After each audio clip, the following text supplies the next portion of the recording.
corresponded that neighbors helped put out the fire after efforts to reach firefighters failed.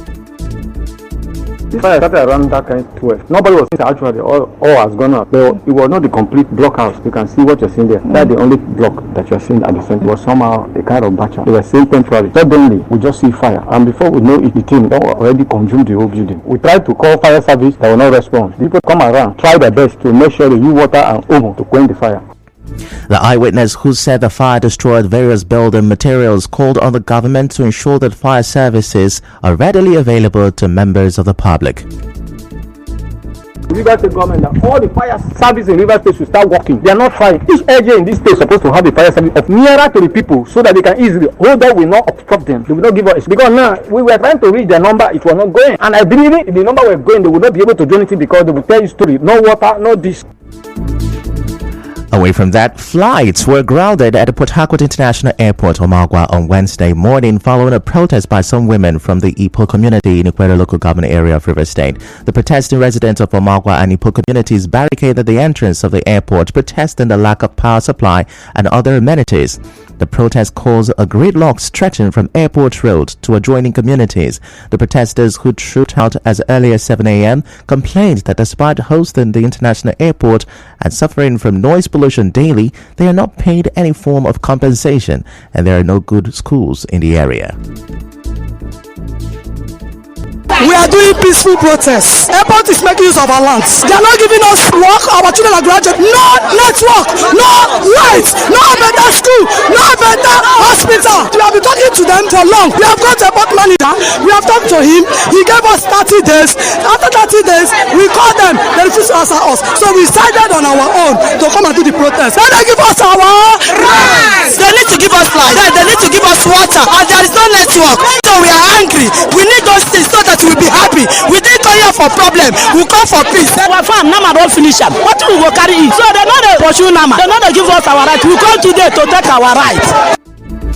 Chairman of the River State Council Traditional Rulers Sergeant Awuse addressed the women, promising he would come with the airport management team to see to the improvement and development of their community. He further requested the airport manager set up a team made up of members of the airport management to join him in the community on Friday. The protesters dispersed afterward. Now, Rivers State Governor Siminalayi Fubara has assured Rivers people of his government's determination to protect lives and property. Governor Fubara said this while addressing members of the family support group who were on a solidarity visit to Government House in Port Harcourt. The governor, who was represented by the head of service, George Weke, said the administration will soon flag off the construction of Phase 2 of the Rail Trans-Calabari Road from Port Harcourt through Tombia to other communities and the Elele-Eweda Omok Road. Still to come, President confers award on army personnel killed in Delta State. Stay with us. This world is not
Trailing the statement credited to the spokesman of the Rivers State APC Caretaker Committee, Chibuike Ikenga, that he made the former Minister of Transportation, Chibuike Amechi, Governor of Rivers State and Speaker of the Rivers State House of Assembly. As you may know, Mr. Ikenga, on a live radio program in Port Harcourt, described the former governor of the state, Chibuike Amechi, an ungrateful person.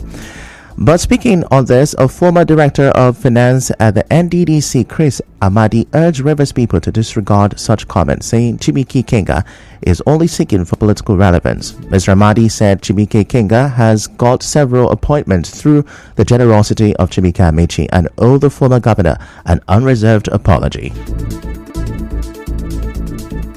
I'll just describe it as a very callous and ridiculous statement, because at the time Chibuike Amechi was contesting to go to the assembly, I think I was even in a different political party. He was much a younger person, and Amechi have played that role of nurturing him over the years from his days in the university when he supported him to contest for nurse position. I mean, Chibuike Ikenga. So you couldn't have made Amechi at all.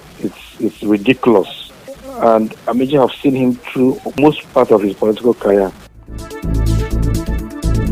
In other news, the maiden edition of the Ogoni Tech Fair, staged by the Kisi Trust Foundation, has unveiled 7 young Ogoni Tech experts and technophiles in various fields of digital endeavor. They include Kote Justice, Dini Lebosi, Enye Peter Kerry, and Kuwe Barinopol. Others are Lemene Cyril, Toba Tobari, and Bell Precious. The Director General of the Kisi Trust Foundation, Lebatam Ndewe, says they emerged after strict screening exercises conducted by a panel of tech experts for the first edition held in Port Harcourt at the weekend. Declaring the fair open, the chairman of Kisi Trust Foundation, Uche Onyagwacha, said the fair is aimed at providing a bird's eye view of the tech landscape in Ogoni, with a hope to launch Ogoni into the global tech space. Onyagwacha, who is a former member of the House of Representatives, said the foundation considered the Ogoni Tech Fair option because of the realization of what digital technology can do towards poverty reduction in rural Africa, regretting that tech penetration is low in Ogoni land. I think this fair is going to open opportunities for people to identify problems facing Ogoni, Rivers State, and Nigeria and the world as a whole, and also find solutions to such problems. Because we believe that in every community, there are people who are brilliant enough to help to throw up solutions to global affairs, especially with regards to the tech world. All the exhibitions touch my heart. I'm impressed with them. The board trustees of the Kisi Trust Foundation, who is also a former vice chancellor of the Rivers State University, Barineme Fake, and one of the exhibitors, Bell Anen Precious, CEO of School Suite, spoke to newsmen.